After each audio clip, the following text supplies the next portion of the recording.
Now you leave when you're excused. Now say it. Please, may I be excused. On screen, William Smith was the kind of man who looked impossible to break. Strong, fearless, and always in control. He played warriors, fighters, and larger-than-life tough guys, and audiences believed that was who he really was. But once the cameras stopped rolling, the truth was very different. Behind the fame and muscle-bound roles was a quiet, complicated life filled with pressure, personal struggles, and sacrifices no one ever talked about. The world saw a man who never lost a fight, but off-screen, William Smith was fighting battles Hollywood never showed. In this video, we're uncovering the real story behind the image, and why his life away from fame was nothing like the legend people thought they knew. William Smith entered the world on March 24, 1933, in Columbia, Missouri, born to William Emmett Smith and Emily Richard Smith. His earliest memories were shaped on a quiet Hereford cattle ranch called Rolling Acres, where days began with dust on boots and ended with hard-earned exhaustion. Life there demanded resilience. Horses, cattle, and open land taught young William discipline and grit long before he understood their value. He grew up alongside his sister Emily, later known to audiences as Joy Windsor, and the two formed a bond rooted in shared work, freedom, and trust. But that peaceful rhythm didn't survive the times. When the Dust Bowl swept through, it took everything with it. The ranch that once sustained them could no longer hold on, and like countless families facing ruin, the Smiths packed up and headed west. Their move to California in the late 1930s marked the end of one life and the uncertain beginning of another. In California, doors slowly opened. Emily discovered dance during her teenage years and, after high school, stepped into show business, eventually finding her footing on stage and screen. Her rise was brief but meaningful, a glimpse of promise during a changing era. Meanwhile, William, still very young, was quietly absorbing it all. Loss, ambition, reinvention. The boy, shaped by hardship and wide-open land, was already being steered toward a future far removed from the ranch, one that would place him in front of the camera and into Hollywood history. William Smith's life followed an unusually serious path from the very beginning. His acting career started almost before childhood had a chance to settle in. By the age of 8, he was already appearing in films, and during the early 1940s, he showed up in major studio productions, quietly learning the machinery of Hollywood from the inside. Those early roles opened doors, but they never became his whole identity. Even as cameras followed him, William stayed firmly grounded in education. He grew into a disciplined and driven student, enrolling at UCLA, where he earned a master's degree in Russian while also competing as a discus thrower. His mind and body developed side by side, each reinforcing the other. At one point, he was even working toward a doctorate, preparing for a future far removed from movie sets. Then, Hollywood came calling again, with an MGM contract promising greater fame. But history had other plans. In 1951, at just 18, William stepped away from that path and enlisted in the U.S. Air Force. During the Korean War, he served in highly classified roles as a Russian intercept interrogator, flying dangerous missions tied to Cold War intelligence. Fluent in several languages, he later became a military language instructor, passing on skills forged under pressure. His strength matched his intellect. He excelled in boxing, arm wrestling, and martial arts, earning championships and respect long before audiences knew his name. All of it, the discipline, sacrifice, and relentless self-mastery, quietly shaped the formidable screen presence he would one day bring to life. By the early 1960s, William Smith began quietly carving out a reputation on television, a place where consistency mattered more than glamour. From 1961 onward, he worked almost without pause for decades, becoming one of those faces audiences trusted, even when they feared him. He was often cast as the antagonist, men hardened by violence or bitterness, yet every so often he slipped into the role of a lawman or a conflicted hero, revealing unexpected depth beneath the toughness. His early appearances included crime dramas and westerns, where he played everything from police officers to ranch hands and outsiders caught between justice and cruelty. One standout performance showed his ability to bring compassion to a role that easily could have been cold, while another later turn shocked viewers with its raw brutality, proving how far he was willing to go emotionally. By the 1970s, critics and fans alike had begun to see him as one of television's most unforgettable villains. Still, his journey was far from over. The decades ahead would keep him firmly woven into the fabric of American television, a familiar presence shaped by grit, restraint, and quiet intensity. As the years rolled on, William Smith's face became one of those instantly recognizable fixtures of television, even when his name escaped casual viewers. By the final season of Hawaii Five-0, he stepped into a regular role as a hard-edged detective, reuniting with Jack Lord after their earlier work together. His presence soon echoed across nearly every major show of the era. He slipped into pop culture staples with ease, from a flamboyant villain in the campy world of Batman to a grounded turn in I Dream of Jeannie, and from mystic outsiders in Kolchak, the Night Stalker, to ruthless power figures in futuristic dramas. He crossed paths with television icons again and again, standing toe-to-toe with James Garner, George Peppard, and others, often as the man who challenged order rather than upheld it. One of his most lasting impressions came in a sweeping miniseries, where his cold, relentless antagonist became so unforgettable he was brought back for a sequel. Whether playing a warlord, a bounty hunter, or a biker chief, Smith carried the same heavy presence, shaped by restraint and menace. Each appearance added another layer to a career built not on stardom, but on endurance. By the mid-1970s, that steady accumulation of roles had quietly transformed him into a cult figure, one forged by grit, memory, and time. By the early 1970s, William Smith's film career fully embraced the raw, intimidating presence he had been sharpening for years. These were roles that demanded real physicality, not illusion, and he never held back. One crime thriller from 1970 became legendary for its brutal finale, when a supposedly choreographed fight spiraled into a genuine brawl. Blows were exchanged for real, bones were broken on both sides, and the camera kept rolling. Smith later acknowledged the toughness of his co-star, but the moment perfectly captured his own refusal to fake danger.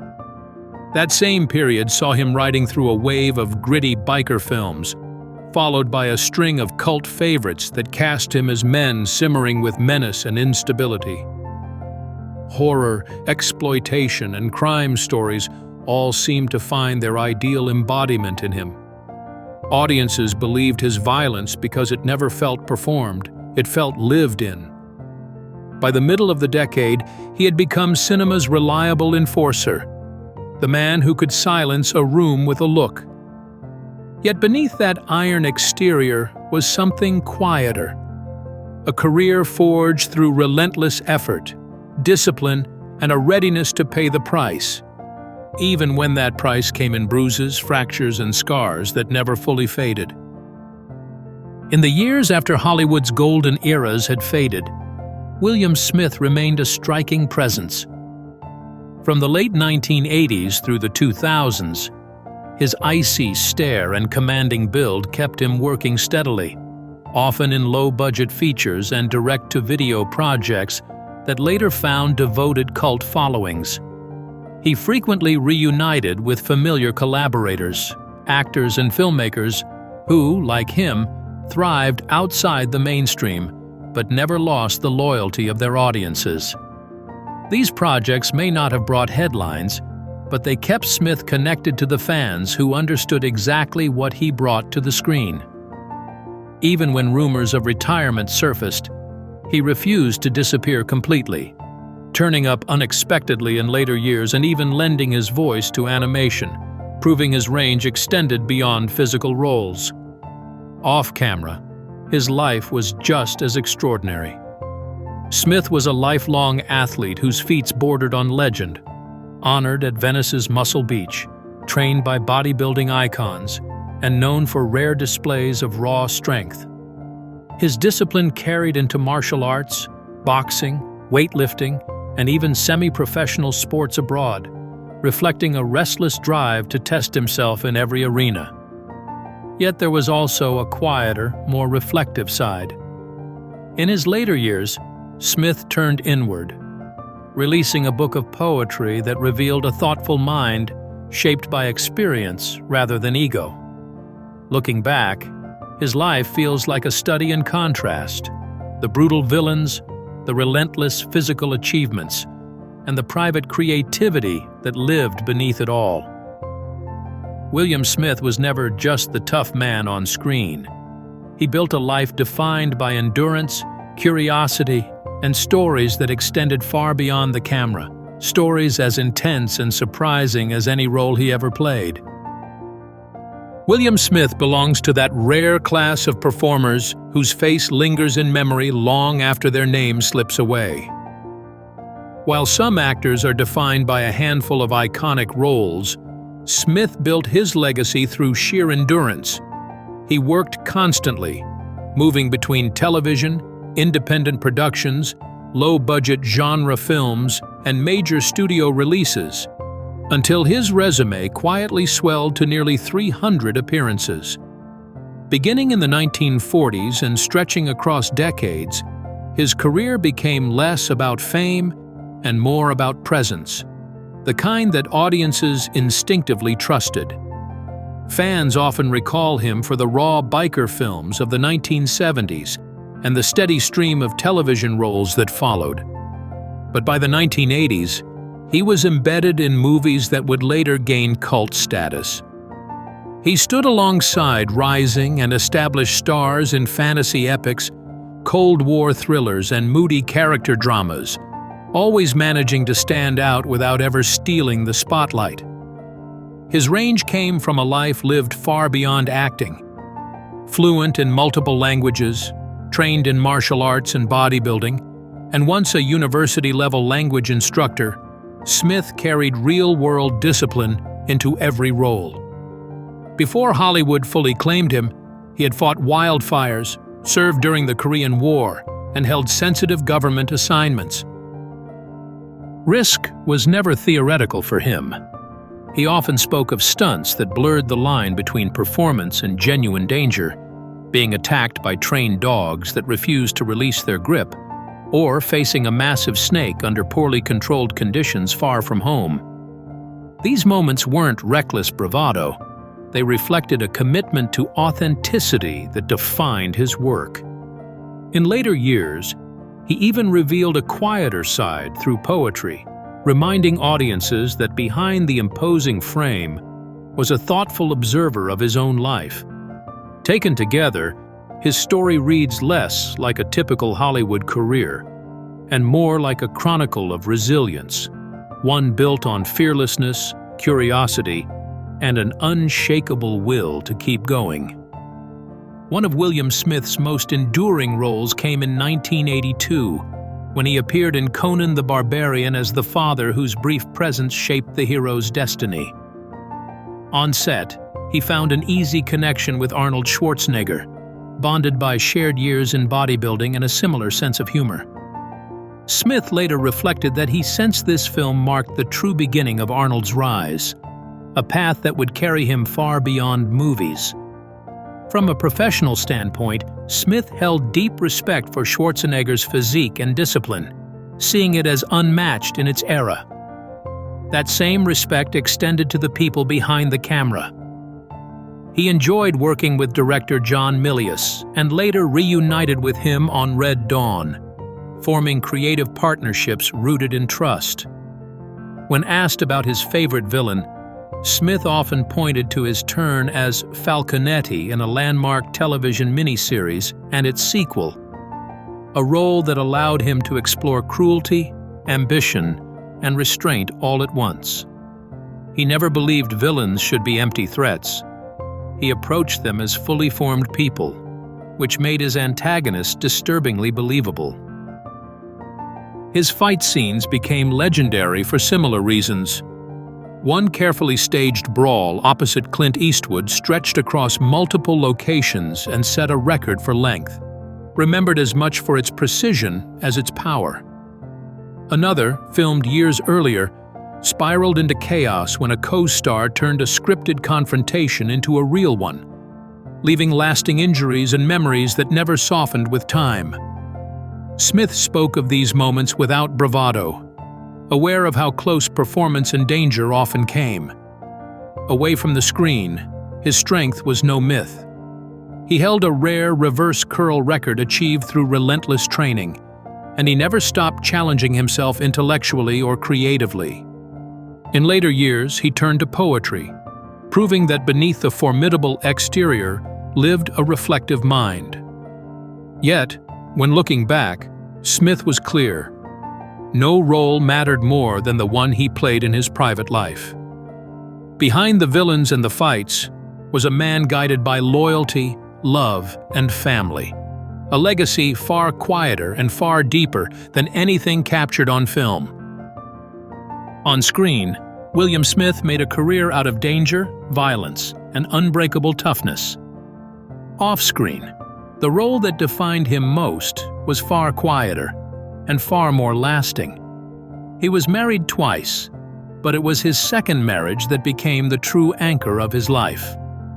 His first union, begun in the late 1960s, lasted many years and gave him a son, but by the end of the 1980s, his personal story was about to change course.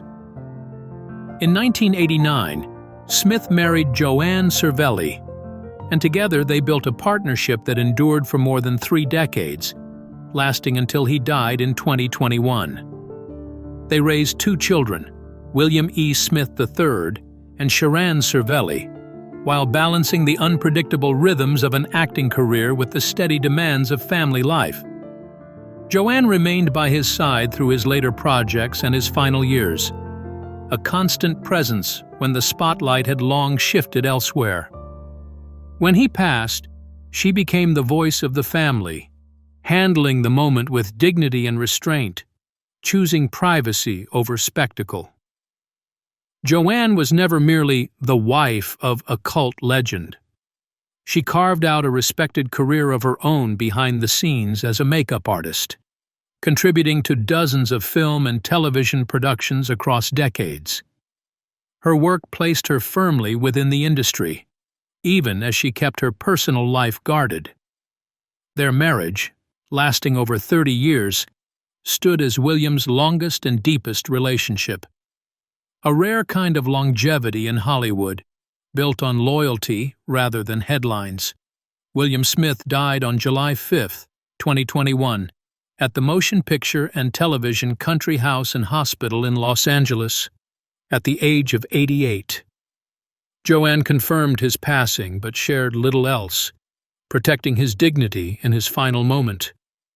Her grief surfaced only once, in a brief and devastating line posted online. "My heart hurts so badly." Those few words carried the weight of a lifetime shared. He left behind his wife, his children, and a body of work that stretched from the 1940s into the new millennium. Yet in his later years, he revealed another side of himself through poetry. Thoughtful, defiant, and reflective. One poem in particular spoke of outrunning time itself, a fitting metaphor for a man who lived fiercely, loved deeply, and met the end not with fear, but with resolve.